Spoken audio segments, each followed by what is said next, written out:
Hey guys, welcome to Wrestling Days and welcome to this WWE RAW breakdown and review. So much to go through. This was a big show. It had plenty of talking points and we started with a talking point. We started with Roman Reigns. Roman Reigns was actually not at this show, but he was seemingly backstage, although I don't think he probably was. I think this was probably pre-recorded. He basically sent a message to Kevin Owens saying that you're going to need all the help that you can get. Basically saying that he'd sent the Bloodline over to send a message, and a message was definitely sent because the Bloodline were on Raw and they were running wild. They would keep attacking different people throughout the show. We saw the likes of Mustafa Ali getting attacked, Elias being attacked, Andre Chase being attacked, Dolph Ziggler being attacked, the OC being attacked. Like, this was something we just kept going back to. This was a thread that ran all throughout the show and actually ultimately took us to our main event. The first match that we would get, though, would be Street Profits. They would be taking on the Judgment Day. Here you can see Montez throwing a present into the crowd, which, as I said during the live watch-along for Raw, I think that present was probably just empty. I think he probably just picked up one of those empty boxes and chucked it into the crowd. I would love to know if there was actually anything in there or not, but my gut feeling is probably not. But they were taking on the Judgment Day.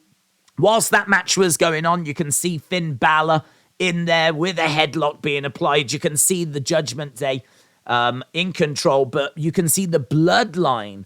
They are attacking other people at the same time. Like, as we said, this was happening all throughout the show, and we were going to the backstage areas as and when we needed to. Sami having a fantastic time, really enjoying himself as they were running roughshod in the backstage areas. This would lead to a victory for the Street Profits. There you can see Montez getting the pin on Finn Balor. This was thanks to a distraction when Akira Tozawa threw water, although Corey Graves said it wasn't water, into the face of Damian Priest.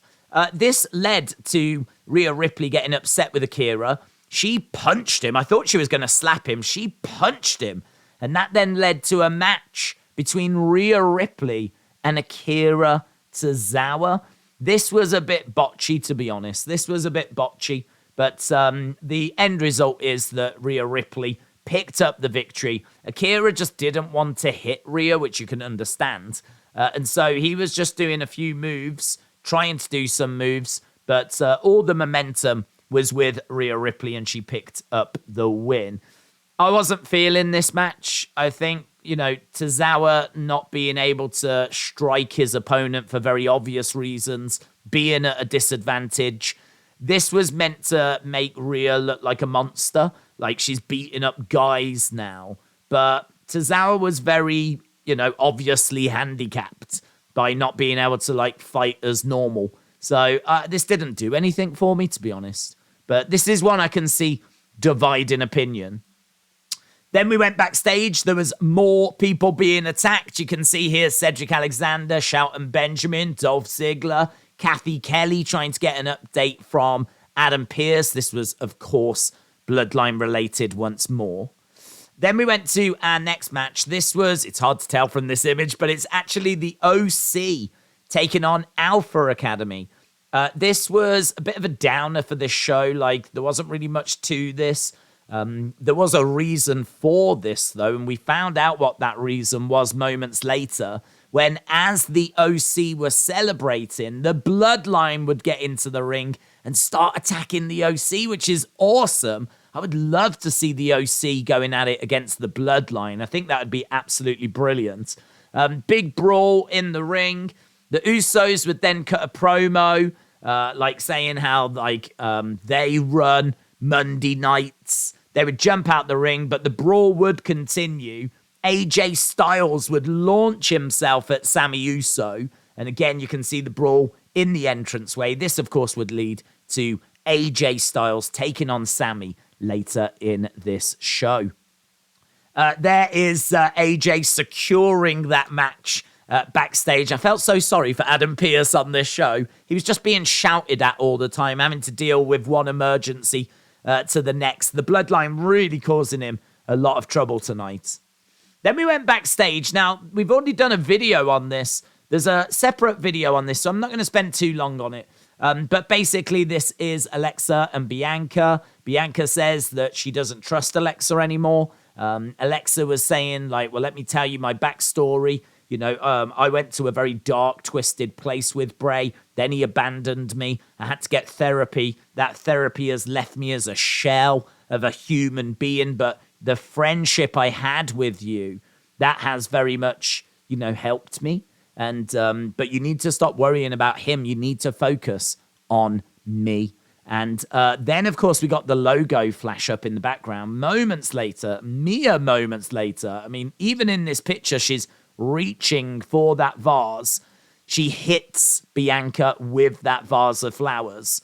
Bianca goes down. And then in the background, I didn't spot this. Big shout out to Watts on our watch along. He told me about this, or they told me about this.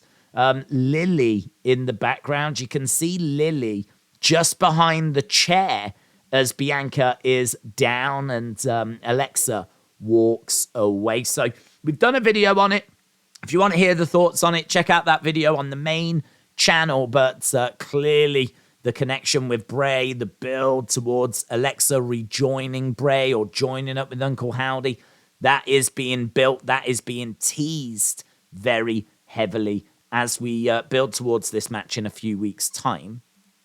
Then we got the ladder match, Miz against Dexter. This has been built over a few weeks, and the end result was Bronson Reed returns. Jonah from New Japan.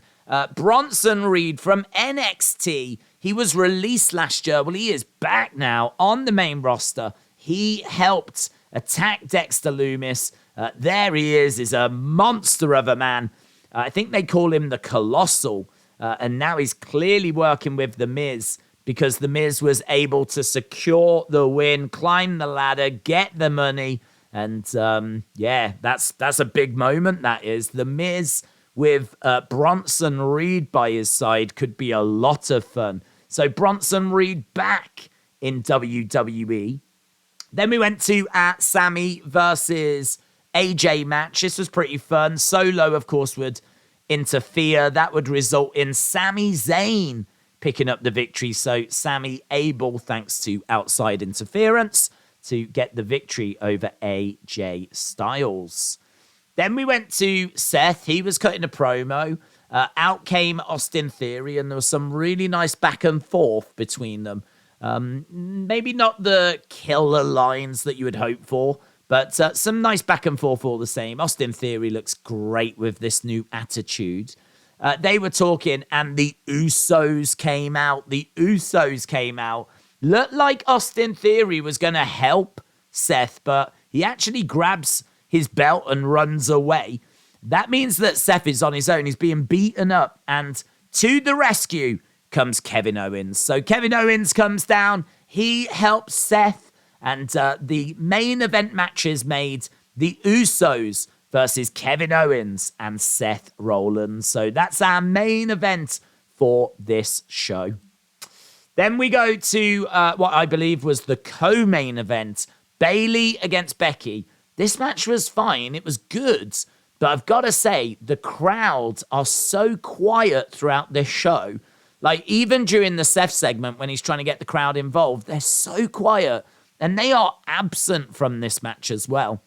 But basically, Damage Control get kicked away from ringside. They provide enough of a distraction just as they're leaving to allow Becky to fall into a trap, get caught by Bayley, and Bayley picking up the victory. So Bayley beats Becky, but there is a lot of outside interference in it. So yeah, not a bad match though. Not a bad match. They gave it time, but the crowd, I couldn't get lost in it. I couldn't lose myself in this match and love this match. You know, the crowd was sat down. There was no chants. It was all really quiet. If this had been a red hot crowd with like, this is awesome chants and stuff like that, this match could have been absolutely awesome. But we never even got close to those levels, unfortunately. Then we went to our main event, and they didn't have long. They only had about 15 minutes, but they did get the win. So it was a win for Kevin Owens and for Seth Rollins. Kevin Owens getting the victory, I think, with a pop-up powerbomb on Jimmy Uso. And Seth got dealt with by Austin Theory, who came down and attacked Seth. So Kevin Owens had to largely get it done on his own. This show ends with Kevin Owens standing tall, which, as we said during our watch-along, Roman Reigns is not going to appreciate. He sent the Bloodline to send a message to Kevin Owens, and Kevin Owens still ends the show standing tall. So that will be frustrating to the Tribal Chief. Sami actually got in the ring at the end, wondered what was going to happen, but in the end, Sami just jumped out of the ring and walked away. I do want to point out that guy in the front row, about two spaces over. He's got a Feeling Usi shirt on. He really does look a lot like Brock Lesnar, which is quite distracting once it was pointed out by the chat. So, yeah, there was a guy in the front row that was channeling his inner Brock. But that was it, basically. Then what we got was we got an announcement. Obviously, we already know about this massive match coming up 1 week from Friday. John Cena and Kevin Owens taking on Roman Reigns and Sami Zayn. The other thing we found out is that next week's Raw is going to be a best of, but in 2 weeks' time, we are going to get the United States Championship match, Austin Theory against Seth freaking Rollins. Raw was fun. It was really fun. We got a surprise return with Bronson Reed. Nice little Alexa moment. All the matches were fine.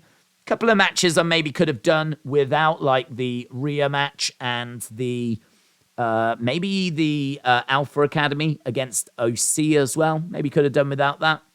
But by and large, matches were fine. I wish the crowd were more into this. I really think it would have helped the show.